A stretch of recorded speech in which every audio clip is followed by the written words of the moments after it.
Nobel पुरस्कार विजेता मोहम्मद यूनुस शेख हसीना के सत्ता से बाहर जाने के बाद बांग्लादेश में कार्यवाहक सरकार के प्रमुख हैं। वे शेख हसीना के कट्टर राजनीतिक विरोधी रहे हैं। सरकार का विरोध कर रहे छात्र, सेना और नागरिक संगठनों के सदस्य भी चाहते थे कि बांग्लादेश में चुनाव होने तक स्थिरता लाने के लिए मोहम्मद यूनुस को अंतरिम सरकार का प्रमुख बनाया जाए। As for the new government that's been formed by Muhammad Yunus, one hopes that Mr. Muhammad Yunus will keep in mind the economic interests of the people of Bangladesh and continue the policy that Sheikh Hasina had followed of maintaining good relations with India. Things like transit, transport links, rail links, shipping links, all these had been started by Sheikh Hasina. There was a large community of Indian. Chattogram में 1940 में जन्मे मोहम्मद यूनुस ने 1983 में ग्रामीण bank का गठन किया था।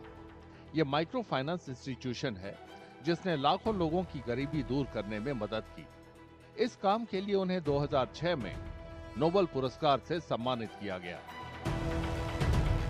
2007 में राजनीतिक पार्टी बनाने की योजना का ऐलान करने के बाद यूनुस को राजनीतिक विरोध और जांच पड़ताल का सामना करना पड़ा।